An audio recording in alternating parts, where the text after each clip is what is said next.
Hoy vamos a contar una historia, una de esas que te marcan. Es la historia de una resiliencia casi silenciosa, la de un don que, por poco, se nos pierde para siempre.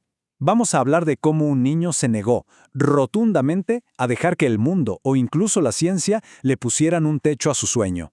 Para el genio en el centro de esta historia, esto no era una pregunta hipotética, para nada. Era la dura realidad que enfrentaba todos los días, una batalla que no se libraba en una cancha, sino adentro, en su propio cuerpo. Imaginen esto. Con solo 11 años, le dan un diagnóstico que, en teoría, debería haber terminado con su carrera antes de que siquiera empezara.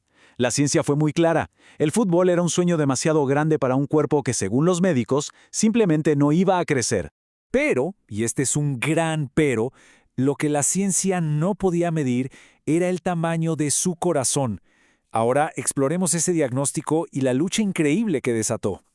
A ver, el diagnóstico era clarísimo. Déficit de la hormona del crecimiento. Pensemos un segundo en lo que eso significa. En un deporte dominado por la altura, la velocidad, la fuerza física, esto era básicamente una sentencia. Y no se trataba solo de ser más bajo. Significaba menos masa muscular, una recuperación mucho más lenta, o sea, una desventaja biológica total.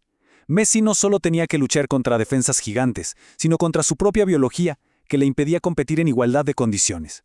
Y esta batalla no se libraba en un estadio lleno de gente, ni mucho menos. Se libraba en la soledad de una habitación muy lejos de casa. Una inyección, todas y cada una de las noches. Para un chico que lo único que quería era jugar al fútbol, este era su ritual médico. Y no era solo el dolor físico de la aguja, era la carga mental, la disciplina diaria y ese miedo constante de que, a pesar de todo el sacrificio, el tratamiento no funcionara y su sueño, simplemente se desvaneciera. Y a todo esto, a esta lucha física y mental, había que sumarle que era apenas un niño en un país completamente nuevo, cargando con la presión inmensa de salvar económicamente a su familia. Era una carga de verdad monumental. Pero ¿saben qué? La verdadera agitación, el dolor más profundo, llegó en la cima de su carrera, cuando esa lucha interna se convirtió en un espectáculo público para todo el mundo. Ya era considerado el mejor del mundo. Lo había ganado absolutamente todo con su club en Europa. Pero con la selección de su país, quedó atrapado en la agonía del casi. 3 finales seguidas en los torneos más grandes del mundo y 3 derrotas devastadoras. Parecía una condena eterna. El peso de llevar en sus hombros las esperanzas de 45 millones de personas, la sombra gigante e ineludible de Maradona, y encima las críticas de la gente a la que más quería representar. Para muchos, su éxito en Europa, donde vivió desde niño, lo hacía parecer distante, como un extranjero que no sentía la camiseta como los demás. Y ese era el insulto. Pecho frío. Una frase que significa que no tenés pasión, que no sentís la camiseta. El mundo vio el llanto, claro, pero detrás de eso estaba la soledad más profunda después de cada final perdida. Entonces, la pregunta es, ¿cómo te levantás cuando parece que el mundo entero, tu propio país, dice que no es posible? Bueno, la solución no estaba en cambiar al mundo, sino en cambiar el enfoque. Dejó de enfocarse en el ruido de los críticos y se concentró en su esencia, en eso que solo él puede hacer, ver la oportunidad, dar ese pase perfecto que nadie más ve. En lugar de correr contra el reloj de las expectativas, aceptó el poder de la paciencia. Su juego cambió, se volvió mucho más cerebral, esperando su momento, tanto en la cancha como en su carrera.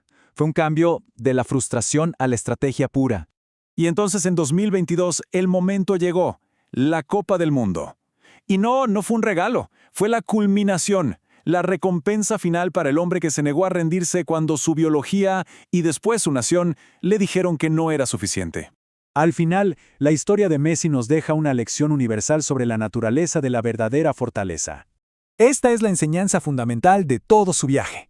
Nos recuerda que los límites más grandes no suelen ser los físicos, para nada, sino los que nos imponemos a nosotros mismos, o los que dejamos que otros nos impongan.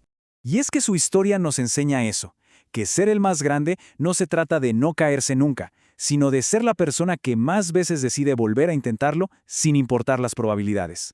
Y esa es la pregunta que nos queda para reflexionar. ¿Cuál es ese desafío que hoy parece insuperable, pero que mañana, quién sabe, podría ser el origen de nuestra mayor fortaleza?